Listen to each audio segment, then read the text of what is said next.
नमस्कार, मी धनश्री शिंदे आपल्या धनश्रीज किचनमध्ये स्वागत करते. तर आज आपण खूप मस्त आणि युनिक अशी रेसिपी बनवणार आहोत. ते म्हणजे अळूचं फतफदं. आपण अळूच्या वड्या तर नेहमीच खातो, पण अळूची अशी पातळ भाजी खूप कमी जणांना माहिती आहे.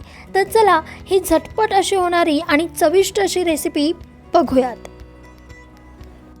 पण जर तुम्ही धनश्रीज किचनवरती नवीन असाल तर चमचमीत, झणझणीत आणि मस्त अशा रेसिपीजसाठी धनश्रीज किचनला सबस्क्राईब करायला विसरू नका. तर अळूचं फतफदं करण्यासाठी मी इथे काही अळूंची पानं घेतलेली आहेत आणि ही पानं जी आहेत ती अगदी नॉर्मल आहेत, जी की 12 महिने आपल्याला मार्केटमध्ये मिळतात ती आहेत. काही म्हणजे अळूच्या फतफदासाठी किंवा भाजीसाठी पातळ अशी पानं असतात, ती पानं फक्त पावसाळ्यामध्येच भेटतात. मी ही पानं जी आपण वड्यांसाठी पण वापरतो ती घेतलेली आहेत. त्याच्यातून पण आपण भाजी करू शकतो, काही प्रॉब्लेम होत नाही. तर मी तीच पानं घेतलेली आहेत आणि आता ही पानं जी आहेत ती आपल्याला थोडीशी कट वगैरे करून घ्यायची आहेत. तर सर्वात आधी आपण ह्यांची देठं काढून घेऊयात.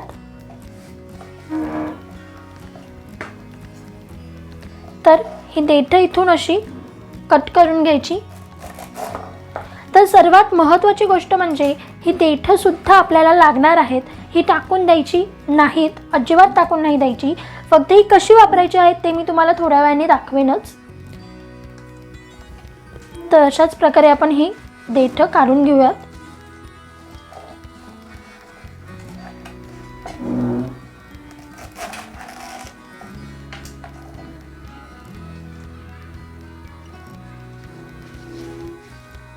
आणि आता आपल्याला पानांच्या मागची जी बाजू आहे, हा जो जाडसर भाग आहे तो काढून घ्यायचा आहे. मोठ्या पानांच्या मागेच असं जाडसर असतं, ते आपल्याला थोडंसं कट करून असं घ्यायचं आहे. फक्त जी पानं कोवळी असतात त्यांचं नाही काढलं तरीही चालेल.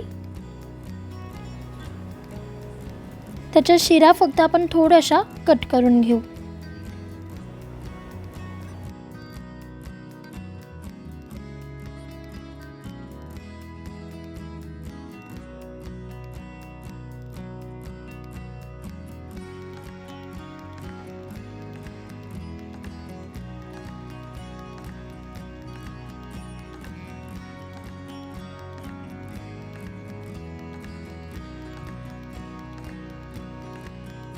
त्यानंतर आता ही देठं, तर देठं जी आहेत ती खूप पौष्टिक असतात, त्यामुळे अळूच्या पानांची देठं आपल्याला टाकून द्यायची नाही आहेत. तर काय करायचं आहे, हे जे त्याच्यावरचं साल जे आहे ते असं आपल्याला या पद्धतीने काढायचं आहे.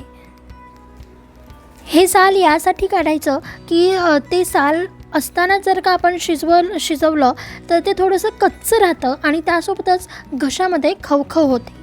तर त्यासाठी हे जे असं साल आहे ते काढून घ्यायचं आहे आपल्याला. तर सगळ्यात देठींची सालं आपण काढून घेऊयात. अगदी सहजरित्या असे हे साल निघतात.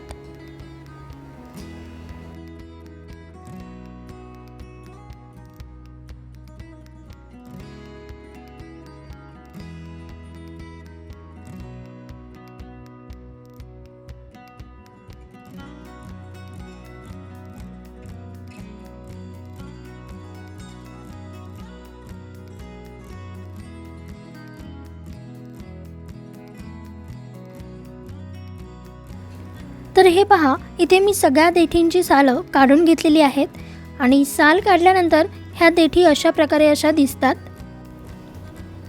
तर आता ही अळूची पानं आणि त्यासोबतच ह्या देठी हे दोन्ही आपल्याला धुवून घ्यायचं आहे. तर मी ते अळूची पानं आणि देठी मस्त स्वच्छ पाण्याने छान असं धुवून घेतलेले आहेत. हे स्वच्छ पाण्याने धुणं खूप गरजेचं आहे, म्हणजे त्याच्यावरची सगळी घाण वगैरे सगळं निघालं पाहिजे. त्यामुळे एक एक पान पूर्ण स्वच्छ असं धुवा. आणि त्यानंतर आता आपल्याला अळूच्या पानांना बारीक असं कट करायचं आहे. तर ही खूप सोपी ट्रिक आहे. असं दुमडून घ्यायचं, सगळ्या बाजूंनी असं दुमडून घ्यायचं अळूच्या पानांना. एकावर एक असं मोठं पान ते छोटं पान असं एकावर ठेवून दुमडून घेऊन आता आपल्याला कट करायचं आहे. खूप शॉर्टकट अशी पद्धत आहे ही आणि लगेचच छान बारीक असं पानं कट होतात. तर तुम्ही इथे बघू शकता, हे अशा प्रकारे आपल्याला कट करून घ्यायचं आहे.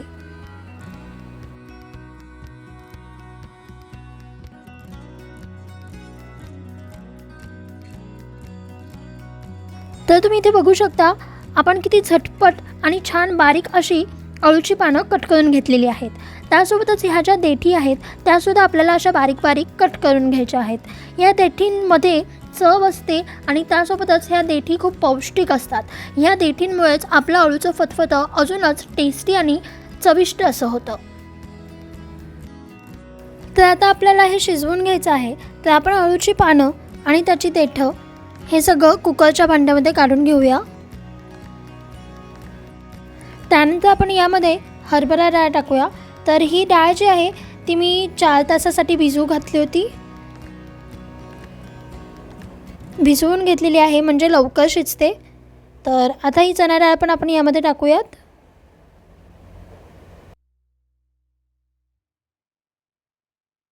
आणि त्यासोबतच शेंगदाणे भिजू घातले होते. शेंगदाणे आणि हरभरा डाळ हे दोन्हीही 4 तासासाठी भिजू घातलं होतं, ते टाकूयात. त्यानंतर हिरवी मिरची मी इथे अशी कट करून घेतलेली आहे, ती टाकूया.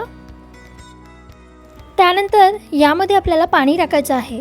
पाणी जे आहे ते जास्त पण नाही टाकायचं आणि कमी पण नाही. जेवढं आपलं कुकरमध्ये बसलेलं आहे अळूची पानं, त्यानंतर शेंगदाणे, डाळ हे त्याच्या लेवलपर्यंतच आपल्याला पाणी टाकायचं आहे. तर मी इथे असे छोटे 2 ग्लास पाणी टाकलेलं आहे, तुम्ही बघू शकता.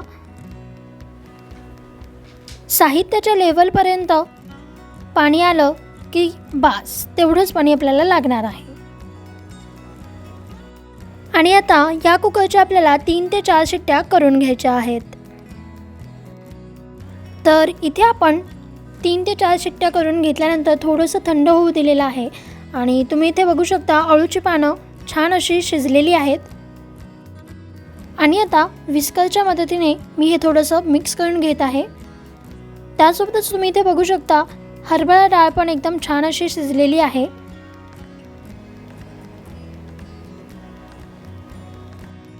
त्यानंतर आपण यामध्ये टाकणार आहोत 3 चमचे बेसन. तर बेसनाने आपलं जे अळूचं फतफतं आहे ते छान असं मिळून येतं. भाजी मस्त अशी होते, मिळून येते आणि थोडासा घट्टपणा येतो त्याला. तर बेसन टाकून छान असं विस्करच्या मदतीने हे मिक्स करून घ्यायचं. तुम्ही हे रवीने जरी घुसळलं तरीही चालेल. तर चला आता आपण फोडणी टाकायला घेऊयात. तर इथे मी तेल घेतलेलं आहे. साधारण 3 चमचे तेल आपल्याला पाहिजे.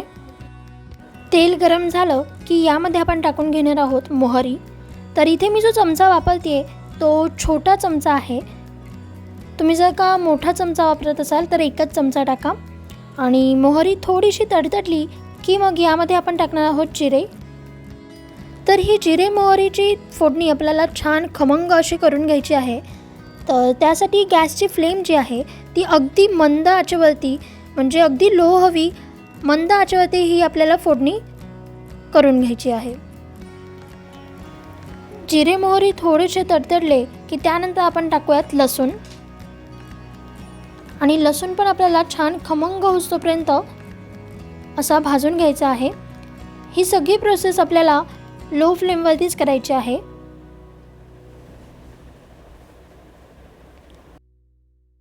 मंद आचेवरती छान अशी खमंग अशी आपल्याला ही फोडणी तयार करून घ्यायची आहे.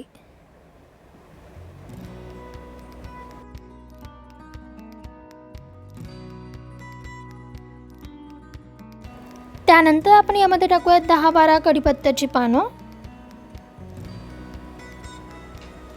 ही पण छान भाजून घेऊयात.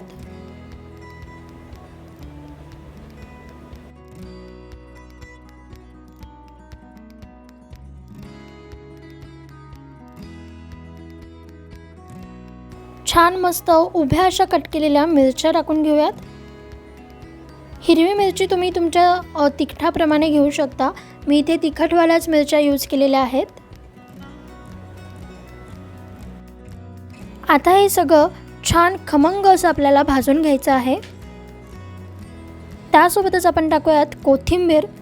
कोथिंबीर आपण फोडणी देतानाच टाकतोय कारण की फोडणीमध्ये कोथिंबीरचा स्वाद खूप छान येतो आणि मग ते पूर्ण आपल्या भाजीला खूप छान असा स्वाद येतो.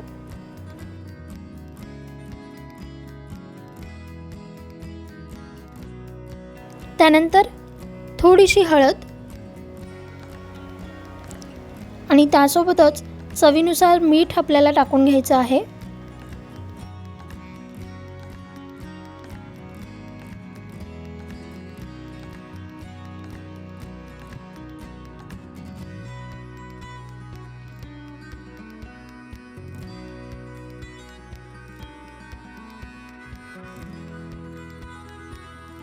तर इथे आपण सगळं छान असं भाजून घेतलेलं आहे.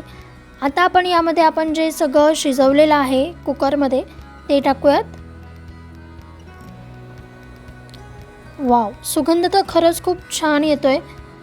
लसूण, मिरची, कोथिंबीर, खमंग असा सुगंध येतोय. आणि आता हे सगळं आपण छान असं मिक्स करून घेऊयात.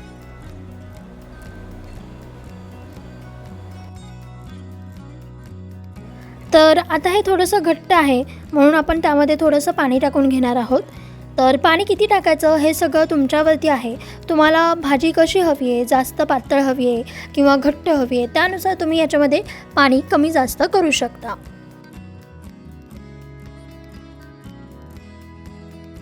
आणि त्यानंतर सर्वात महत्त्वाचं म्हणजे या अळूच्या भाजीमधला खवखवपणा जाण्यासाठी आपण यामध्ये टाकतोय चिंचेचं कोळ. तर चिंचेचा कोळ कसा काढायचा तर एकदम इझी आहे. चिंच अर्धा तास गरम पाण्यामध्ये भिजू घालायची आणि मग त्याचा गर काढून घ्यायचा. त्यासोबतच मी इथे टाकत आहे 2 चमचे गूळ. तर गूळ जो आहे तो तुम्ही स्किप पण करू शकता. पण या भाजीमध्ये आंबट, गोड, तिखट या तिन्ही चवी यायला हव्यात. आणि आपण यामध्ये चिंचेचा कोळ टाकलेला आहे त्यामुळे थोडासाच गूळ आपल्याला यामध्ये ॲड करायचा आहे. तर मी इथे 2 चमचे गूळ टाकलेला आहे. तुम्ही 1 चमचा गूळ टाकलात तरीही चालेल किंवा नाही टाकलात तरीही चालेल. आणि आता हे सगळं छान असं मिक्स करून घेऊ आणि एक उकळी काढून घेऊयात. आणि त्यानंतर आपलं अळूचं फतफतं तयार आहे.